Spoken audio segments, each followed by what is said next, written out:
I'm Coach Corey Wayne, and this is my video coaching newsletter. And the topic of today's newsletter is going to be, you attract what you believe. Well, I've got two emails that I'm going to go through with you today. Both of them are from guys. The first guy is older. He's in his 50s basically. And the woman he's dating or been involved with is 49.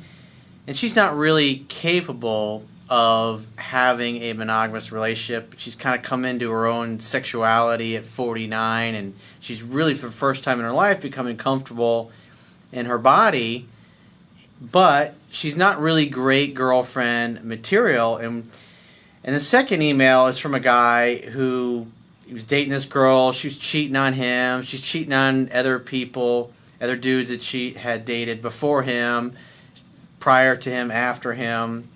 And they split up about 6 months ago, in big part because he was acting like a huge beta male.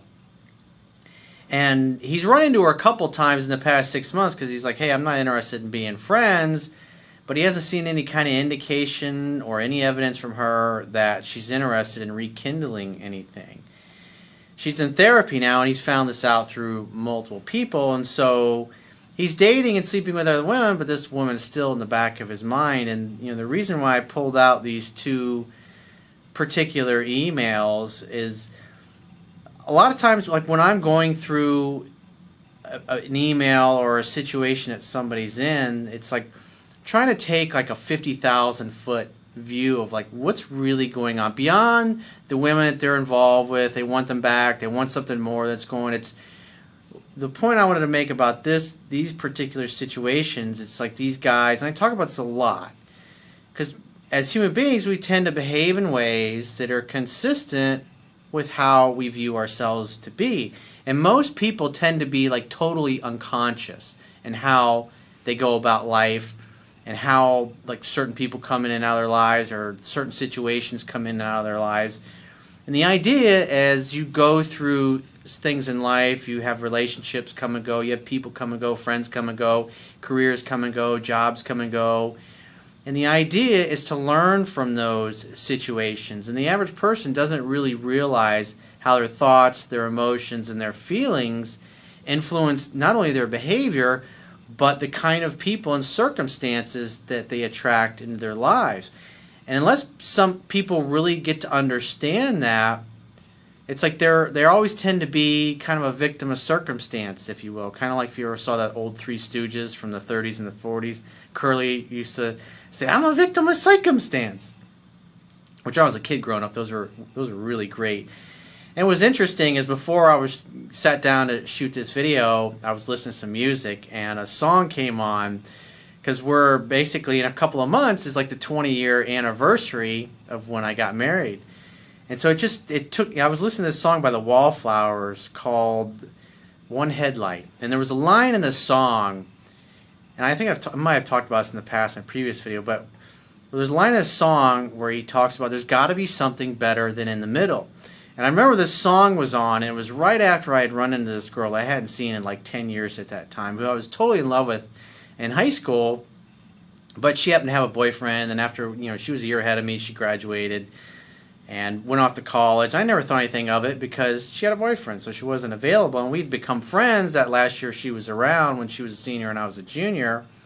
And then I run into this girl, and it's just like it stirred all these feelings within me. And I always had these doubts, and I talked about this a lot in the book about how I got married. I really shouldn't have gotten married to my wife, even though she was a great gal. It's like I wasn't comfortable enough trusting what was inside of me. And so I want you to look at the theme of what these guys, like how they're viewing themselves and how they're behaving. And you can kind of pick up on that, and as it relates to these situations, that it's like it's like they're unable to really see the situation, the person, for what they are, because they're kind of blinded by their emotions.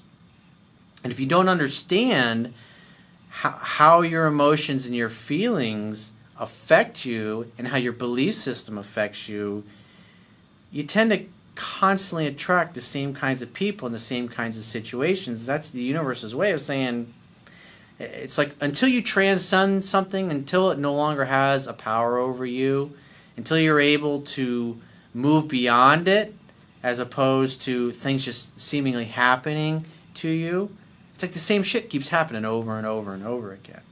So I'm going to go through this quote that I wrote, and we'll jump right into the first guy's email. And the quote says, "The universe tends to bring us people and circumstances that are aligned with how we view and feel about ourselves, not how we want our lives to be. Why?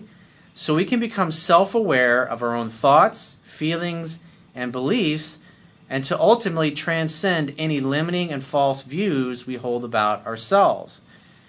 It is to become awake and aware of our true nature so we can become the creator of our lives instead of being victims of circumstance. It's to be consciously aware instead of unconsciously unaware. In other words, it's to become a pilot instead of a passenger. Once we become consciously enlightened about ourselves, only then can we become the masters of our fates and the captains of our souls." If you think about it, most people are just, they're existing in life. They're not really in charge of their lives and their outcomes. Most of life really is just they're living in reaction to it and trying to avoid pain and trying to run away from things that don't feel comfortable, even though to get to where they really want to be in life, they have to face things that at times are unpleasant, scary, fearful, and so they spend their lives avoiding or running away from what they really want. And it's not until they get to the end of their lives where they just realize they have nothing but regrets, and that's a sad place to be. But it's never too late to become the person you were meant to be. So let's go through the first guy's email. He says, "Hi Corey, could you please send me a video that will answer 2 questions that will help me sort out some future understanding for me. Here's my situation. I split up with my gal several times, but we keep getting back together because of the amazing chemistry." And so what's interesting is you see how this guy's interacting with this woman, and it's like when I finish going through the email, you're gonna like any person with common sense say this person's not, with their goals and their values are totally not aligned. But when you're in the situation and you're emotionally wrapped up in it, even when you know they're not right for you, and what's interesting is a lot of times when I talk to people and I do phone sessions with them, they're like, I pretty much thought you were going to say it, but I just wanted your confirmation, because knowing that I've interpreted this situation right and getting you to confirm it for me really gives me peace of mind so I can make the right decision. Because again, I talk about this a lot. It's like I teach self-reliance. And in order to teach self-reliance, you have to become reliant upon yourself. It's like what Dr. Wayne Dyer said. When you trust in yourself, you're trusting in the same wisdom that created you.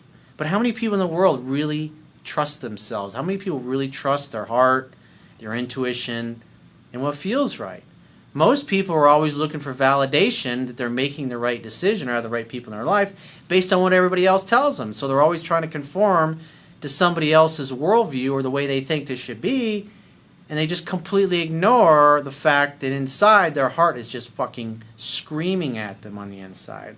That's one of the reasons why I'm such a huge advocate for network chiropractic care, because, and there's a video that I did on that called How to Become More Confident and Sure of Your Actions, if you want to review that, is because when you go to network chiropractic care, it drops all the muscle tension in your nervous system slowly over time.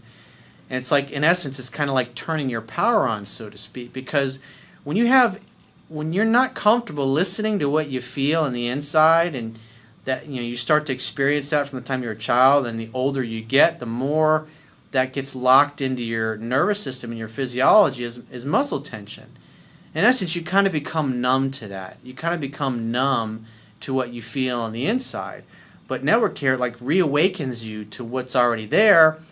And when you ignore your heart and what feels right on the inside, it's really emotionally, mentally, spiritually, and physically unpleasant and painful in a lot of ways. And so it forces you to move in a new direction. But if your nervous system, you're so checked out with all the muscle tension, you don't really feel all those parts of your personality. It's like you're a zombie in essence. You're kind of sleepwalking through life. So back to this guy's email. He says, she's been with other men and tells me that no one comes close to satisfying her sexual needs. She claims that sex is most important for her in order for a relationship to go the distance. I do not hold that same level of importance. She's 49 and I'm 57. Well, interestingly enough, because I'm not in my 20s anymore, when I look at my sex drive in my 20s versus as I've gotten older, it's like you just definitely don't, I admit, you don't feel the same urges that you did when you're younger. Doesn't mean you don't enjoy it as much, but you also, the older you get and the more experience you get, the more you appreciate really great, deep experiences that you can have great memories from. It's like when you're a teenager in your 20s, it's like you just want to get experiences. It's like you hump anything that moves. And you're excited about it. You're like, hey, I got laid. But as you get older, you want a richer experience. We actually like hanging out with the person even when you're not having sex. She calls herself a late bloomer and is just now beginning to enjoy her body. I had the pleasure of being with at least 50 different women in my lifetime. That being said, she has many firsts with me and cannot get enough. The list of firsts goes on like double climax, record squirting. She loves to look at the puddle in the sheets after a session of sex and looks at the puddle with great pride and achievement. Oh, look what we made together. It makes me laugh. She's like a little girl who just won an award. Making her come while she drives my car, making her come while I drive the car. I had her shaking and paralyzed with hands flat facing the ceiling, eyes wide open, mouth open, laying there frozen like a mannequin. I never have seen that before, nor has she experienced it before. It's really cool when you're with somebody that you love and you care about, and they have like an all over body orgasm. And of course, as a guy, you take credit for that. But really, a woman being able to experience that really is about her and her ability to let go and feel safe and comfortable. But as guys, if a woman's happy, we take credit for her. If she's not happy, we blame ourselves for her. She always reverts back to how did I do that? She wants friends with benefits, and that is all that she can offer because she is unable to be in a monogamous relationship. So obviously, what does that tell you? I mean, the fact that this guy took the time to write this email, it's like, what does he want? He wants a great, healthy, monogamous relationship. But who's he involved with? Somebody who's incapable of that. Something to think about. Now, why is that? Why would somebody who wants a monogamous relationship get involved with somebody who has a history of being unable to be in a monogamous relationship? It's only one reason. He doesn't believe, deep down, doesn't believe that he deserves it. So he's behaving consistently with how he views himself to be. Because if you don't think you deserve it, you make excuses. Oh, but maybe it'll turn around. You know what? Maybe I should get some little therapy. It'll be great. But somebody that's 49 years old and has a problem being monogamous and faithful, it's just not realistic to think that you're going to somehow be different or that you're finally going to be the guy that she says, you know what? I'm going to be faithful to you for the rest of my life. When you love yourself and you value yourself and you know you deserve to have what you want, you will behave in ways that are consistent with that. Even though you may really love and care about somebody, like obviously this guy cares about this girl, but the reality is she can't be what he wants. But because obviously deep down he doesn't believe he deserves that, he continues making excuses and talking himself into sticking around. Much like I did with my first wife. Even though deep down I knew it wasn't right, I didn't listen to what was going on inside me. I was listening to people around me. I was asking their opinions because I was trying to talk myself into it, and I literally did. And I even remember the day after I bought the engagement ring. I was sitting there thinking to myself as I was sitting in bed, I was like, I'm going to take this thing back. I don't want to get married. I don't feel it. It's like, this is not what I expected things to be like with somebody that I was going to marry. But I didn't listen to that because I wasn't comfortable enough yet. I was still kind of unconscious, if you will. But it's like after that whole experience, it's like that was a life-changing experience for me. It's like I was talking about the Wallflower song. I run into this girl that I had gone to high school with that was totally crazy. It's like literally, I thought she was the most beautiful thing I ever seen in my life. And I remember it like it was yesterday, watching her as a cheerleader, jet black hair, fucking gorgeous tan skin, just beautiful smile, beautiful fucking eyes. I was like a sophomore in high school. It's just bam. I mean, just fucking hit me. And then when I ran into her, like I was having all these doubts, and I was driving around that day, and I was listening to that Wallflowers. There's got to be something better than In the Middle, and that's internally. It's like that started a shift within me. It started moving me in another direction, moving me towards taking those difficult, painful, but necessary steps to get out of my marriage, so I could go and pursue what I really wanted. I was like, literally, that was like 20 fucking years ago. Seems like it was yesterday that all that, that whole process started, and look where it led me to. I became a full-time life coach because of it. It's like when things happen to you, it's like you really don't really understand the significance of things and what the meaning of them is until later on down the line. Like, I can look back on it and go, wow, it makes so much sense, all that stuff I went through. But at the time, I didn't really understand the significance of what I was thinking and was feeling, and obviously running into that girl from high school. So he's got two questions. He says, number one, is she damaged goods, or can a woman typically go through a stage like this? So think about it. If you're focused on your outcome, if you love and you value yourself and you want somebody who values monogamy, right away, this is not somebody that has any kind of history of being monogamous. And if you don't think you deserve to have what you want, you make excuses. Oh, maybe it's just a stage. Like for me, oh, you know what? I've just got cold feet. That's why I feel hesitant to get married. And that was one of the things that went through my mind. Of course, I talked to several female friends of mine, like, you know what, Corey, you just got cold feet. She's a really great girl. You'd be a fool if you let her get away. And I was trying to look for reasons to talk myself into it, and I sought validation outside of myself and other people, which of course I got, but yet I did not listen to what I was feeling on the inside. And deep down, he knows that intellectually he knows that this woman can't give him what he wants, but yet he still sticks around thinking things are going to be different. Why? Because obviously deep down, he's not. Does he act like a guy who thinks he deserves to have what he wants? Of course not.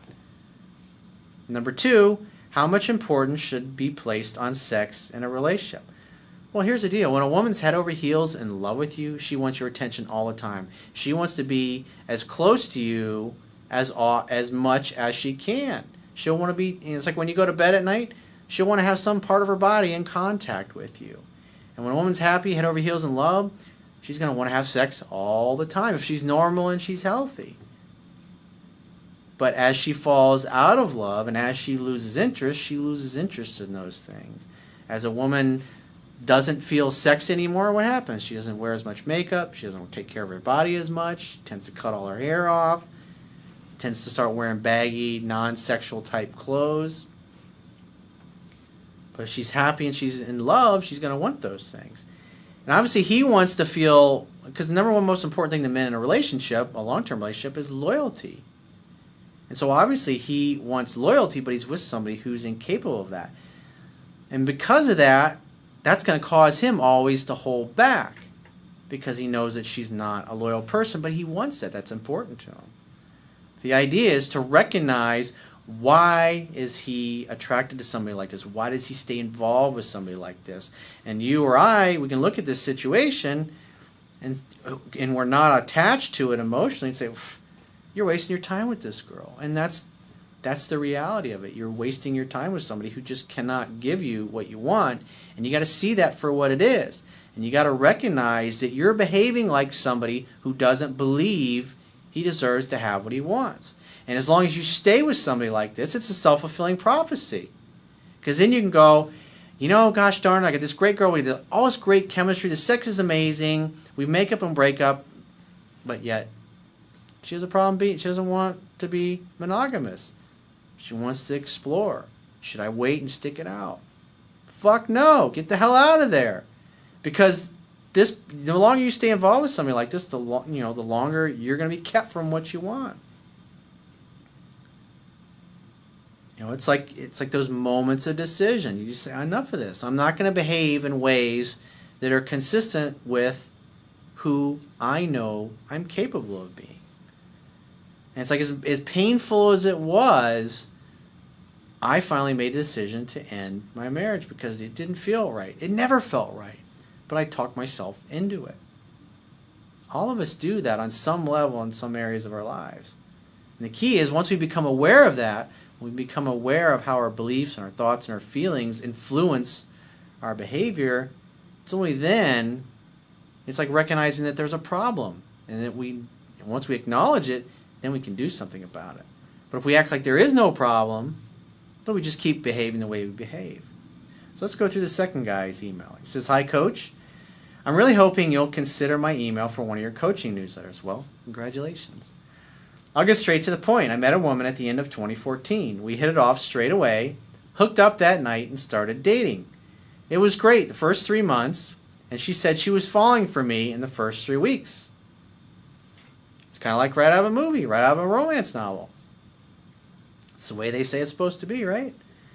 I made mistakes. I was too available and compliant, and I wanted to spend as much time with her as possible. So what does that tell you? I wanted to spend... So that's like a scarcity mindset. There's not enough. I'm not going to get enough of her. Is he behaving like somebody who people willingly stick around and love him long term? Or does he sound like somebody that's expecting it to disappear or dissolve? It's like he's behaving in a way like somebody who feels like he doesn't deserve it. And therefore, when you don't feel you deserve it, you act needy, you pursue too hard, you try to force things. At the end of the 3rd month, she returned from a work trip abroad and was suddenly cold and distant. Now it's more difficult to get her to spend time with me. We talk, and she says she has some stuff going on right now, like family, friends, work, house, needs space, so I agree, and I back off. Obviously, he's smothering her, and she pushed him away. And why? Because he's not acting like he deserves to be there. He's not acting like somebody who feels worthy. And women know instinctively there's something not right here, and they push the guy away. Over the next 2 months, things were a bit up and down. On my birthday, the end of month 4, I had an emotional outburst and cried about her lack of affection for me. That sounds really masculine. It's like, so you acted like a woman. You acted like a pussy. And that went over like a lead balloon, obviously. This really cooled things off for the next few weeks. That's obviously predictable. And she dumped me early in month 5, saying we're not on the same page. I'm more invested, she's not feeling it, etc., etc. Obviously, she knew that he was way more into her than she was into him. I later found out after the work trip that she slept with an old flame that re-entered the picture upon her return, and she slept with another guy after our first 3 weeks of dating. Both these emails, the women have a problem with being faithful and monogamous. It's just something that's not important with them. And so without these guys realizing it, they're unconsciously unaware of how their behavior and their beliefs are causing them to continually interact with people, that it becomes a self-fulfilling prophecy. If you value and respect yourself, you're like, screw this. I'm going to go find somebody who really values being with me. If you know you deserve it, you would never put up with this. Guys that come from a healthy family, girls that come from a healthy family, they could be on a first date, and as soon as I cheated on this person, that person, I had an affair, and as soon as that comes out, they're like, they're out of there. They won't stick around for that. Because at the end of the day, cheaters, they believe that everybody cheats. Liars believe that everybody lies, at least on some level. And that justifies their behavior. I should point out that we never had to talk to be exclusive or become an official couple. It wouldn't have mattered, dude. But I'd assumed through our interactions that we were. When it comes to women, it's always a bad thing when guys assume. I also know that before the second guy, her friend told her that I was really into her. It's another reason why you don't spill your guts and tell your business to other people, especially people you got mutual friends in common, because it's usually going to get back to the other person. I got angry and confronted her as if it was cheating. Was it? If you weren't officially together, you could say no, but at the end of the day, if you're thinking that you're exclusive with this girl, I mean, was she telling you about these other people? Obviously not. But notice what she said about that. Her view of it was, she said we were dating, thought we were having fun, and she had other options. Part of the problem is you made assumptions. I calmed down and arranged to meet for closure talk. She said she was never that into it. Well, obviously she was pretty into it in the beginning until he acted like a beta male and turned her off. Didn't see a future, lost attraction, etc. I stuck to your 7 principles. I said I wouldn't accept just being friends because I felt strongly about her and wanted a relationship. This is, keep in mind, this is after he's already found out that she's cheated on him or slept with a couple of guys right after they met and several months after they were together. Does that sound like she respects him? No. He's just a guy she happened to be fucking. That's the way she looked at it. She pretty much told him so. And she would not hear from me again, even though cutting her off is not what I wanted. But it was the right thing for you to do if you're to focus on your outcome. I said I cherished our time together, and there had been no contact either way in the 6 months since. Although there have been 1 or 2 chance meetings via mutual friends, nothing of any significance happened, and things were just polite and civil as we agreed. But you hadn't heard from her in 6 months. Obviously, she didn't care anymore. I've been doing a lot of personal work on myself and am no longer the weak, needy guy. I'm getting lots of dates and hooking up with new women. And I'm not holding out hope, but I still really love this girl. My question is, if she does come back and we hang out, have fun, and hook up, should I trust her again with the possibility of a relationship as my girlfriend and commitment? Come on, man. This woman has nothing but a history of cheating. It's just, even if she says she wants to be faithful, even if you get her to fall in love with you, a woman like this will be faithful as long as she's in love and she's happy. But as soon as her needs aren't getting met or she's not happy, loyalty doesn't mean shit to her. She's going to go find somebody else. Or is this a case of her being suitable as a casual relationship and nothing more? So he's obviously heard me talk about this in the past, and he realizes that no, it's not. She's just not capable. So on some level he knows this, but if he believes that he doesn't deserve to have this, then interacting with her justifies his worldview. I don't deserve to have what I want. So he wants somebody to be, it's like wanting to date somebody who doesn't want to date you, hoping things are going to change. Or waiting around in friend zone hoping that girlfriend of yours, once she breaks up with the guy that she's with, she'll all of a sudden see you as the great guy and the love of her life and live happily ever after like they do in the movies. Obviously it doesn't happen in real life. She had several boyfriends who cheated and walked out on her and has had a strained relationship with her family. Like attracts like. If she's a cheater, she cheats. She dates people that cheats. And what's her worldview? What do you think? Cheaters believe that everybody else cheats. So they tend to date other cheaters. They tend to attract other cheaters. When they see somebody that exhibits qualities of being disloyal, they find them more attractive because that matches their belief, even if they're totally unconscious of it or totally unaware of it. I know that she is now getting therapy over family stuff and is making big efforts to reconnect with them. I only mention this as I know you say that some women don't value loyalty, commitment, and family, and I'm wondering if she isn't one. Well, dude, like Gerald Celente of the Trends Research Institute says, current events form future trends. Once a cheater, always a cheater. You got to recognize that you're involved with somebody who won't be faithful, even though you, just like the first emailer, you want her to be faithful. She's just not capable of it.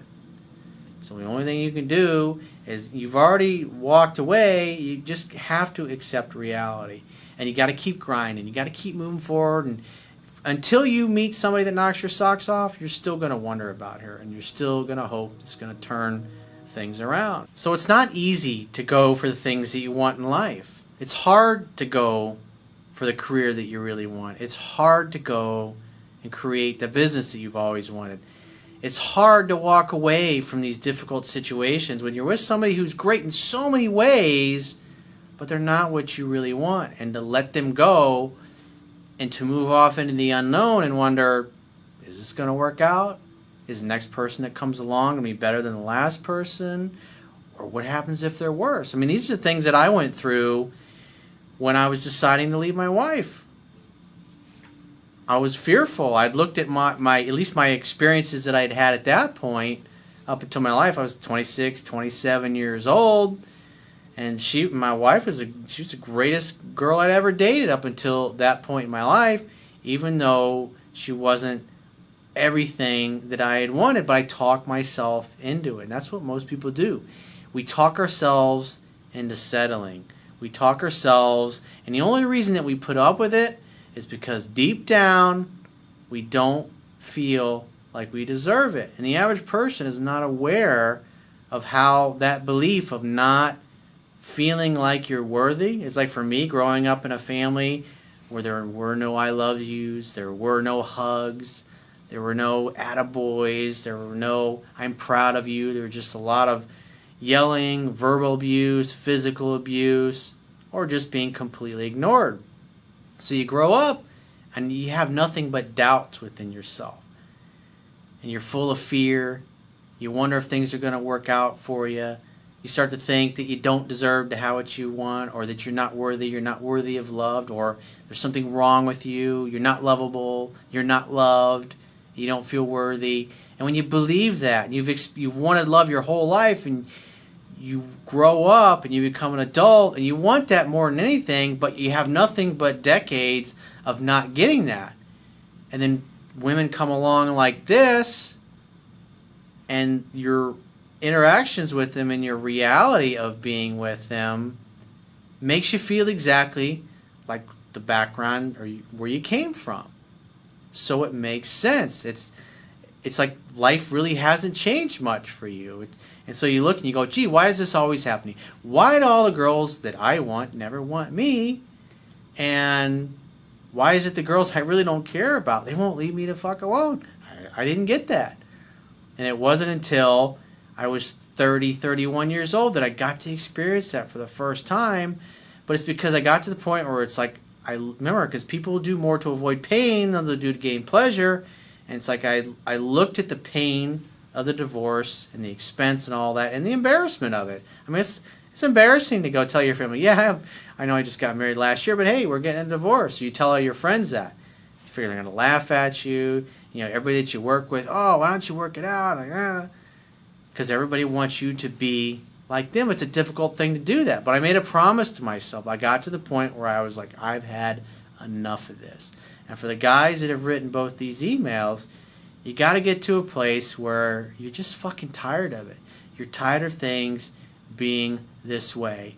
And you got to become strong enough to, when you notice this bullshit behavior, or you're out on a first or a second or a third date, and the person you're on a date with starts telling you about an affair they had in the past, or they tell you about a bad relationship that they had, or that so-and-so is cheating and they were both cheating. It's like when you hear those things, when you hear somebody share how they've been unfaithful in the past, for you to sit there and think that you're somehow going to be different, or if you just spend a little time, if you just love them more than their previous people that they were with, love them, that things will be all better, you're deluding yourself. It's foolish to think that. If you love and you value and you respect yourself, you're going to say, you know what? These are not the kind of people that I want to interact with. These are not the kind of friends that I want to have. These are not the kind of people that I want to date. Because what you tolerate, you invite more of it. What you observe, you participate in. It's definitely something to think about. It's not easy to walk away from these situations when you care.